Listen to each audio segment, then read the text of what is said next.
Hey guys, I'm Ambika from Guidely. Hope कि आप सब लोग बहुत अच्छे होंगे और बहुत सारी पढ़ाई कर रहे होंगे। और जैसे कि प्रीवियस डे हमने देखा कि हमारा IBPS PO प्री का रिजल्ट आ गया और आप सब लोग अपने मेंस की प्रिपरेशन में लगे होंगे। तो आज मैं आप लोगों के लिए एक बहुत ही इंपॉर्टेंट टॉपिक पे वीडियो लेकर आई हूँ कि आपको अपना करंट अफेयर कैसे प्रिपेयर करना है।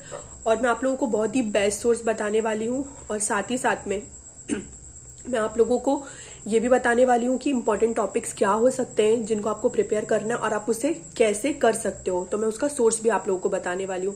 तो आज की वीडियो का जो सबसे इंपॉर्टेंट पार्ट्स जो है ना वो ये है कि इंपॉर्टेंट टॉपिक कौन कौन से हैं और साथ में उन इंपॉर्टेंट टॉपिक को आप कैसे तैयार कर सकते हो। ठीक है, इन दो बातों के बारे में हम बात करने वाले हैं। सो सबसे पहले मैं बात करूँ करंट अफेयर की। तो आपको करंट अफेयर प्रिपेयर करना है। सबसे पहले बोला जाता है 6 मंथ मैक्सिमम, मिनिमम 4 मंथ। पर मैं आपको कहूंगी यदि आपने अभी तक बिल्कुल भी करंट अफेयर नहीं पढ़ा है ना तो आप ना घबराहट में या बहुत सारा पढ़ने के चक्कर पे सब काम खराब मत कर लेना। ठीक है, आप सबसे पहले 3 मंथ पढ़ो। ठीक है, जैसे आपका नवंबर में एग्जाम है तो आप अक्टूबर पढ़ो, सितंबर पढ़ो, अगस्त पढ़ो। सबसे पहले इन 3 मंथ को आप बहुत अच्छे से प्रिपेयर कर लो कि आपसे कोई कुछ भी पूछे ना तो आपको वो बने। ठीक है, इसके बाद अपने बैक के मंथ पे जाना। ठीक है, और इन 3 मंथ में भी मैं कहूंगी कि हमारे बैंकिंग एग्जाम की खासियत पता है क्या होती है? सब कुछ नहीं आता है। ठीक है, सब कुछ नहीं आता, बहुत ही सफिशिएंट अमाउंट में चीजें आती है बट डीप में आती। तो हमको ना बहुत सारा मटेरियल नहीं पढ़ना है, लेकिन जो पढ़ना है वो बहुत अच्छे से पढ़ना है। ठीक है, तो मेरी एडवाइस जो है, जो मैं 5 से 6 टॉपिक जो है जो हमारे करंट अफेयर के लिए जो मैं बताती हूँ कि बहुत ही ज्यादा इंपॉर्टेंट होते हैं, यदि आप इनको कवर कर लोगे और बाकी के छोड़ भी दोगे ना तो भी आप अपना बहुत अच्छा स्कोर कर सकते हो। ठीक है, तो सबसे पहले 3 मंथ सबसे मेजर इंपॉर्टेंट जो है वो 3 मंथ। सबसे पहले बैक 3 मंथ पढ़ना क्योंकि IBPS उससे ही सबसे ज्यादा क्वेश्चन पूछता है। ठीक है, उसके बाद अपने बैक मंथ में जाना। और टॉपिक की बात करें तो सबसे पहले आपका जो इंपॉर्टेंट टॉपिक है वो है बैंकिंग अवेयरनेस। ठीक है, आपको बैंकिंग और फाइनेंशियल अवेयरनेस कंप्लीट करनी है। वो हर मंथ की भी ना आप PDF निकाल के या फिर जो सोर्स मैं आज आपको बताने वाली हूँ वहां से आप अपनी बैंकिंग अवेयरनेस कंप्लीट कर सकते हो। ठीक है, देन सेकंड पोर्शन आता है रिपोर्ट इंडेक्स से। ठीक है, इससे क्वेश्चन आता है और बहुत डीप में आता है। सीधे आपसे ये नहीं पूछेगा कि भारत की रैंक क्या थी इस इंडेक्स पे या फिर फर्स्ट कौन आया था।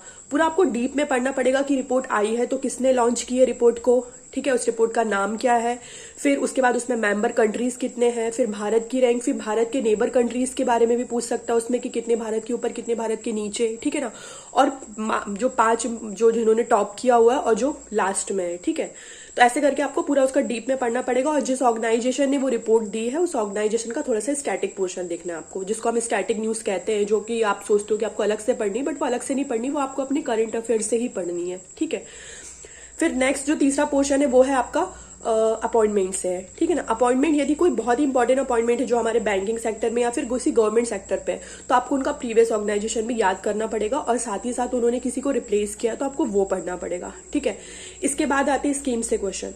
जिस भी स्कीम्स की एनिवर्सरी मनी है ना, अभी आपको सारी स्कीम्स के बारे में पुराना भी हिस्ट्री भी पढ़ना पड़ेगा कि वो कब लॉन्च हुई, तो उसका टारगेट क्या था, उसे किससे लॉन्च किया, कहाँ से लॉन्च किया, इन सब के बारे में। ठीक है, उसके बाद जो 5वीं चीज है वो क्या है? National awareness. आपको नेशनल अवेयरनेस पढ़नी, वो भी डीप में पढ़नी है। ठीक है ना, कहीं कुछ लॉन्च हुआ है या जो कुछ भी हुआ है नेशनल अवेयरनेस में जो भी न्यूज आती है वो पढ़नी है। उसके बाद थोड़ा सा कम इंपॉर्टेंट जो होती है वो इंटरनेशनल अवेयरनेस होती है, तो वो आप देख लेना, आपको पढ़ना हो तो आप कवर कर सकते हैं। ऐसे 5 से 6 टॉपिक जो वो बहुत ही इंपॉर्टेंट टॉपिक है। ठीक है ना, उसके बाद जो कम इंपॉर्टेंट है जिनको आप छोड़ भी दोगे ना तो भी चलेगा, क्योंकि मैं अपनी प्रिपरेशन के दौरान उनको छोड़ ही देती थी हमेशा। तो जैसे वो डे की न्यूज है, क्योंकि वो थीम्स वगैरह याद बहुत मुश्किल से होती है, तो डे की न्यूज छोड़ सकते हो आप। स्पोर्ट्स की न्यूज यदि इंटरेस्ट नहीं है आपको, स्पोर्ट में समझ में नहीं आता, क्योंकि मुझे तो बिल्कुल भी समझ में नहीं आता था, तो स्पोर्ट्स छोड़ देते थे। स्टेट की न्यूज छोड़ सकते हो आप, नहीं पढ़ना है आप नहीं पढ़ो। डिफेंस की न्यूज यदि आपको कुछ प्रॉब्लम है तो आप छोड़ दो उसे। तो ऐसे करके आप 3 से 4 यदि टॉपिक जो लेस इंपॉर्टेंट है ना उन्हें छोड़ना चाहो तो आप छोड़ भी सकते हो, ताकि आप जो इंपॉर्टेंट टॉपिक है, जो मैंने आपको 5 से 6 मेजर इंपॉर्टेंट टॉपिक बताया, आप उनको बहुत अच्छे से पढ़ पाओ, उनका डेटा जो भी आप पढ़ो ना वो आपको याद रहे।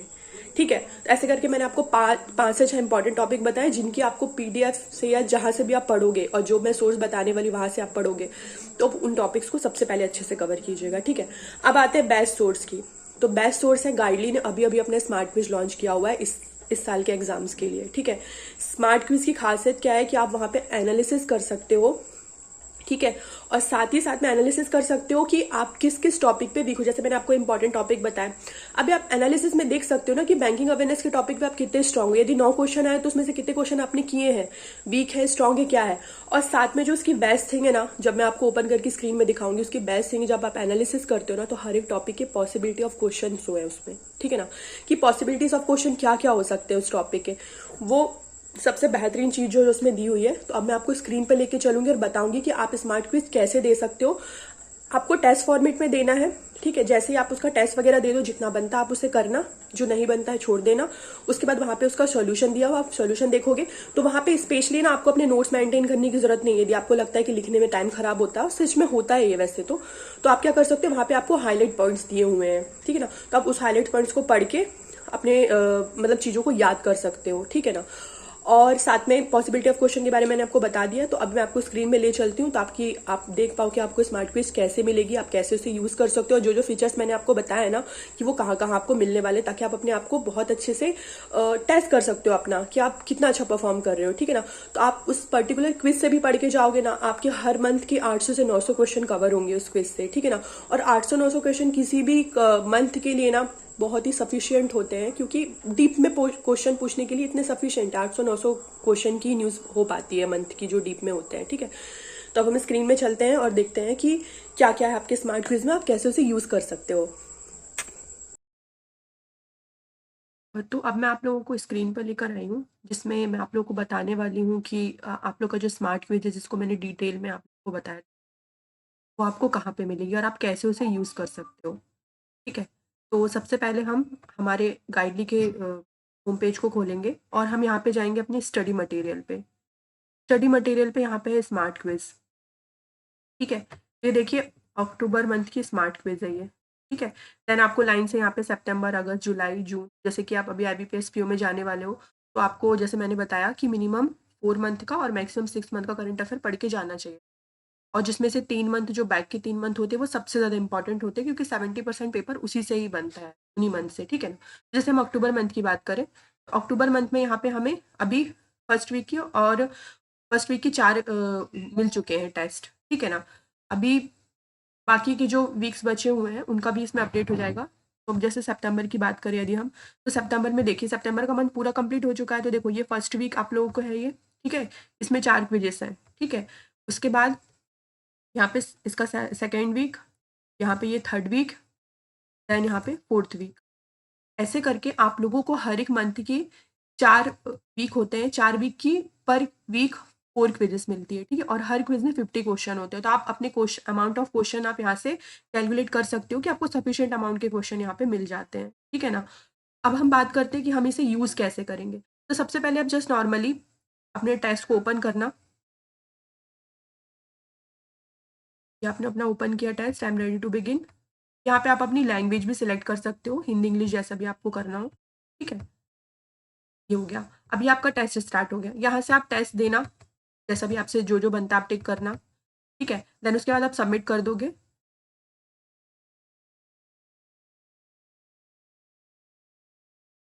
ये सबमिट हो गया। अब यहाँ पे क्या कर सकते हो आप, या तो इसका व्यू सोल्यूशन देख लो, या फिर जो इसी क्विज का जो सेकंड पार्ट है, ठीक है ना, जिसको मतलब वो ना एनालिसिस पार्ट होता है। तो ये जो सेकंड पार्ट है ना, यहाँ से यदि आप इसको करोगे ना, मतलब पहले इसका वीडियो सोल्यूशन, व्यू सोल्यूशन कर लेना, आप इसके पूरे सोल्यूशन देख लेना, उसके बाद ही वो सेकंड वाली क्विज को देना, ठीक है। जैसे सोल्यूशन की बात करें, हम सोल्यूशन ओपन करेंगे, तो जो बेस्ट थिंग है वो क्या है कि आपको यहाँ पे एक तो डिटेल सॉल्यूशन मिला हुआ है, और डिटेल सॉल्यूशन के साथ में आपको यहाँ पे हाईलाइट पार्ट मिला हुआ है, ठीक है ना। हाईलाइट पार्ट में देखिए, जैसे आपको अपने नोट्स प्रिपेयर नहीं करने पड़ेंगे फिर, मतलब क्योंकि इसमें खुद से ही पहले से ही नोट्स बने हुए हैं। तो आप बस यहाँ पे इसके जो इंपॉर्टेंट पॉइंट्स है, जो ब्लैक में डार्क ब्लैक किए गए ना, वहां से आप पढ़ के अपने याद कर सकते हो चीजों को, ठीक है। ऐसे करके आपको सब जगह पे मिलेंगे नोट्स ये, ठीक है। तो आपको अलग से अपना कुछ मेंटेन करने की जरूरत नहीं कि आप लिख रहे हो और टाइम खराब कर रहे हो, ठीक है। उसके बाद आते हैं जो मैं एक और जो दूसरी चीज थी, जो सबसे बेस्ट चीज है जो इस स्मार्ट क्विज में, वो ये है कि जब आप अपना सेकंड पार्ट दोगे ना, जो कि आपके फर्स्ट पार्ट से रिलेटेड क्वेश्चन होंगे और साथ में कुछ न्यू होगा, तो वो भी मिल जाएंगे आपको, ठीक है। तो वो ये है, जब आप इसे टेस्ट में दोगे, ठीक है, ये आपने अपना टेस्ट वगैरह दिया, पूरा करने के बाद सबमिट कर देना।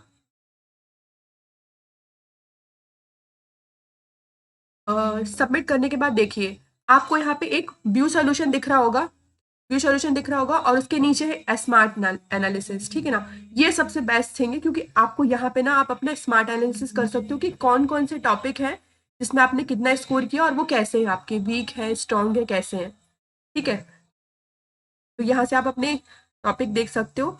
और साथ में एक और जो चीज़ है वो क्या है, जैसे आप मुझे सेकंड क्विज दोगे ना, उसके बाद ये देखिए जैसे आपके बैंकिंग फाइनेंस के टॉपिक में आप कैसे, जैसे मैंने सारी क्विज को सबमिट कर दिया तो मेरे सारे टॉपिक की वीक दिखा रहा होगा। इसके साथ ही साथ आपको एक चीज़ जो अच्छी मिली है वो ये मिली हुई है कि इसमें पॉसिबिलिटीज ऑफ क्वेश्चन है, ठीक है ना। जैसे पॉसिबिलिटीज ऑफ क्वेश्चन क्या क्या बन सकते हैं बैंकिंग और फाइनेंस से, तो ये यहाँ पे आपको मेंशन किया गया है यहाँ पे कि पॉसिबिलिटी ऑफ क्वेश्चन क्या होंगे, ठीक है। और साथ में यदि बहुत ज़्यादा डीप में जैसे कि आजकल एग्जाम में डीप में क्वेश्चन आते हैं ना, तो यदि बहुत ज़्यादा डीप में क्वेश्चन क्या आ सकते हैं तो देखिए यहाँ पे उन क्वेश्चन के भी मतलब लिखे गए हैं यहाँ पे कि कैसे कैसे क्वेश्चन यदि डीप में पूछा गया तो कैसे क्वेश्चन आ सकते हैं। तो आप ना अपना यहाँ से भी इन क्वेश्चन फॉर्मेट से भी अपने करंट अफेयर को प्रिपेयर कर सकते हो यदि आप किसी पर्टिकुलर टॉपिक में बहुत अच्छा मतलब करना चाहते हो। जैसे क्या होता है आपको अपने टॉपिक डिसाइड करने होते हैं ना, जैसे मैंने आपको प्रीवियस वीडियो में बताया था अभी पहले कि आपको अपने टॉपिक डिसाइड करने कि आप क्या टॉपिक्स पढ़ने वाले हो और किन टॉपिक्स को छोड़ने वाले हो, ठीक है ना। तो यहाँ से आप अपने क्वेश्चन जो है ना वो देख सकते हो कि किन टॉपिक्स के कैसे क्वेश्चन आएंगे और डीप में आ सकता है तो क्या आ सकता है, ठीक है। ऐसे ही देखिए आपको यहाँ पे हर एक टॉपिक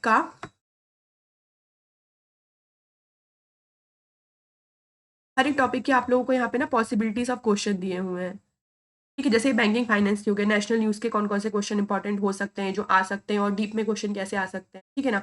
इंटरनेशनल के हैं, मर्जर के हैं, साइंस टेक्नोलॉजी के हैं।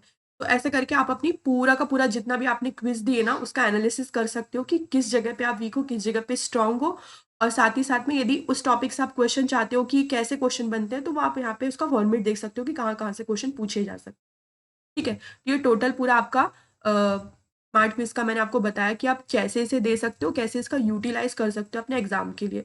तो मेरी एडवाइस है सबसे पहले अभी देन सितंबर देन अगस्त इनके आप क्विजेस दीजिए, क्विज में जो बनता है वो कीजिए, जो नहीं बनता उसे छोड़ दो, माइनस मार्किंग मत करवाना। और फिर उसके बाद सॉल्यूशन में देख के उसके जितने भी हाईलाइटेड पॉइंट्स हैं उनको आप नोट करना चाहो तो नोट कर सकते हो, अदरवाइज नहीं भी करना है तो आपकी स्क्रीन पे तो वो सेव है ही, ठीक है ना, आप वहाँ से पढ़ सकते हो। तो यहाँ से प्रिपेयर करना आप अपनी करंट अफेयर, और आपको मतलब कुछ क्विज देने के बाद ना कुछ छूटेगा नहीं क्योंकि इसमें सफिशिएंट अमाउंट के क्वेश्चन होंगे। आपने भी देखे हैं कि 50-50 क्वेश्चन ऐसे करके 200 क्वेश्चन तो एक वीक के बन रहे हैं, मतलब 4 से 5 वीक के आपके 800 से 900 क्वेश्चन हो जाएंगे और ये बहुत ही सफिशिएंट क्वेश्चन होते हैं किसी भी मंथ को डीप में कवर करने के, ठीक है। तो ये पूरा ओवरऑल मैंने आपको स्मार्ट क्विज के बारे में बता दिया है। आप यहाँ से अपनी बहुत अच्छा प्रिपेयर कर सकते हो ताकि आप आराम से 30+ मार्क्स गेन कर पाओ। और साथ ही साथ आप मुझे कमेंट बॉक्स में बताना कि आप किस टॉपिक पे आगे वीडियो चाहते हो ताकि मैं उस टॉपिक पे आप लोगों के लिए वीडियो ले आऊँ। Thank you so much and have a nice day.